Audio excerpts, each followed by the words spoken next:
The 7 levels of gaming addiction. And now we've all played a video game before in our lifetime, unless your parents were just ops, unless you really hated them. So we all fall on this spectrum somewhere, and I'm sure you'll find out where you are throughout this video. So here we go, the 7 levels of gaming addiction. And we'll start with level 0, the friend's house gamer. Now this kid, pretty self-explanatory, he would go to friend's house and play video games. That's it. You don't own a console at this level, and you just play whenever you're offered. And it's never at your own house. It's literally impossible to get addicted because you don't even have a console or you don't even play. Now, once you try it out at your friend's house or whatever situation it may be, you play the game for the first time and then you decide, you know what, I'm gonna invest in a console. You are now at level 1. Noob / carefree. Now, I fucking lie at this level right here, bro. I used to be way up there, like level 5, which you'll see later. But now I'd say I'm a level 1. I would just play whatever console it was whenever I felt like it, which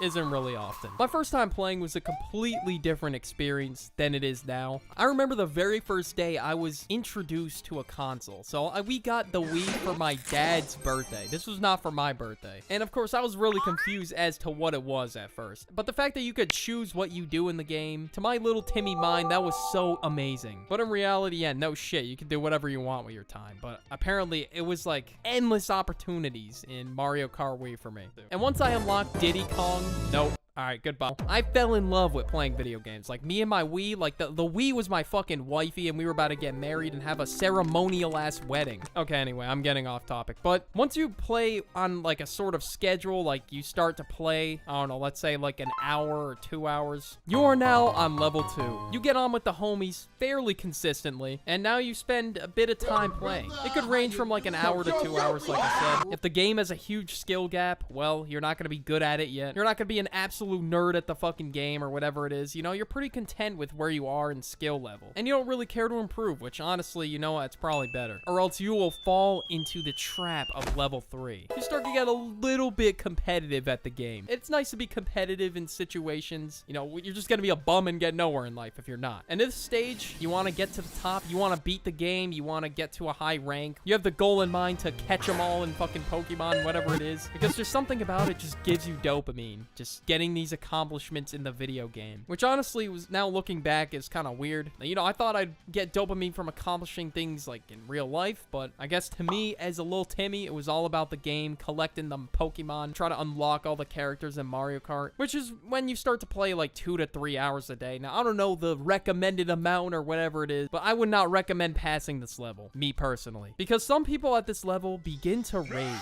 especially when you get really attached to a certain game. You'll start to rage at it more.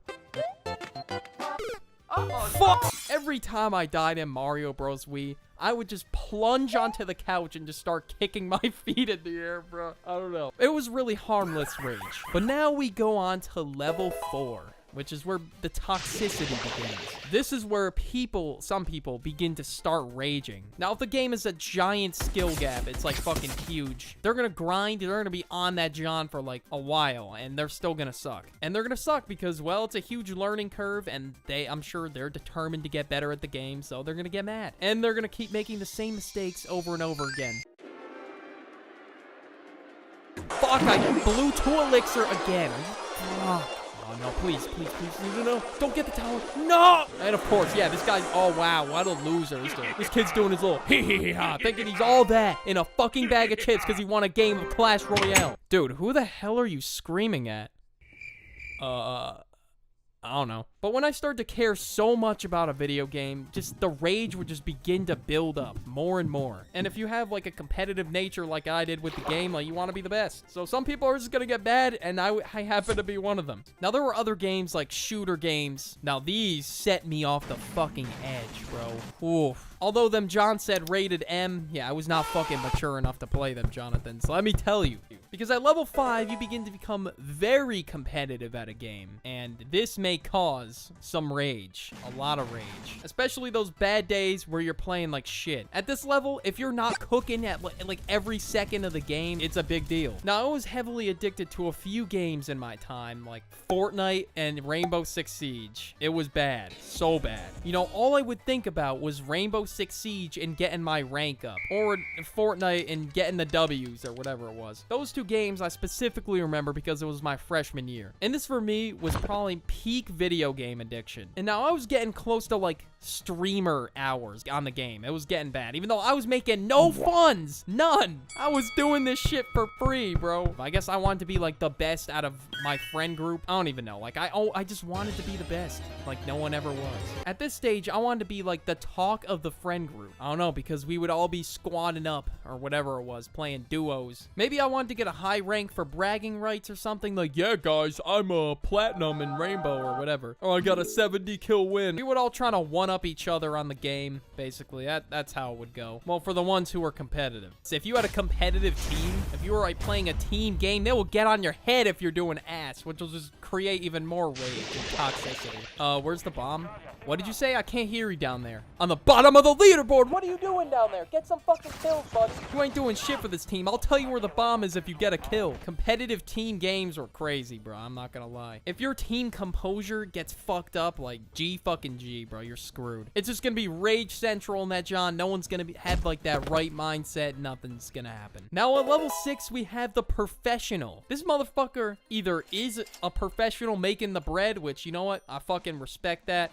Grind set. That is pretty cool that you can make video games and make money in this economy. That's pretty fire. But if you're that one motherfucker with TTV in your goddamn name, knowing damn well you don't stream on Twitch, who the fuck are you? And every time we kill them, we would check to see if they were actually a streamer and see if they're like an actual active streamer. And if they were, oh, you bet we would troll them. And now there's this other thing that we would all laugh about, which is why I never got past level 5, was because there was this thing that Ninja did with like gaming stretches, energy drinks, and all this other shit. And I promised myself I will never stretch before a fucking video game. And I'm glad I didn't. I'm glad I never drank G Fuel to enhance my reaction time by like 0.02 seconds, because it's got a fuck ton of caffeine in it. That shit will give me the jitters. And yeah, level 6, you'll start to drink caffeinated drinks to enhance performance, gaming stretches, because 1, it's your job, or 2, you're a wannabe that doesn't even grind. Like, how can you even expect to blow up if you're not even streaming or posting videos, whatever? It's like, you gotta be consistent, bro. Just fucking around playing the game isn't gonna do shit for you. Now, for content creators, this is where they stop, because, well, they have a life. And this is where most people should stop if they've even gotten to this point. And now we're at level 7. And this isn't where it stops. This is not the max. There is a level infinity. But at level 7, this is where gaming begins to get in the way of life. All right, this is no longer a hobby. This is your fucking life. Now, you were slowly spending more and more time as the levels went on, but now it's your entire life. When you start to miss important things for the game, or your whole day revolves around the game. And if you even do go outside, you will be repping the gaming merch. I paused my game to be here?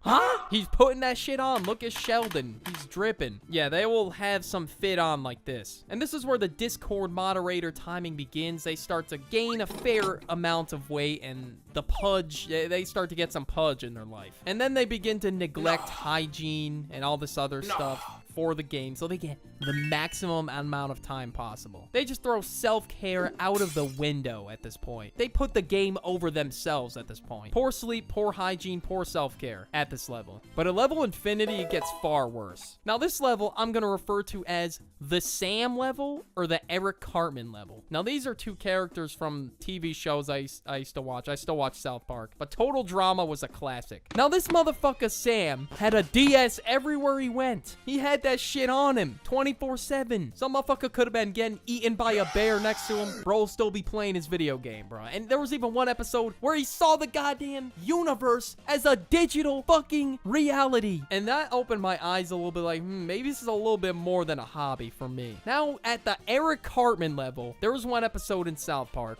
This dude gamed till he fucking dropped. You cannot tell me this setup in this face does not speak true gaming addiction. This dude wanted to beat some like Discord mod ass loser at a game. He literally grinded 24/7. He pissed and shit in a bucket. It was pretty rough, but it was a funny episode nonetheless. But yeah. And what did we learn from this, the duck?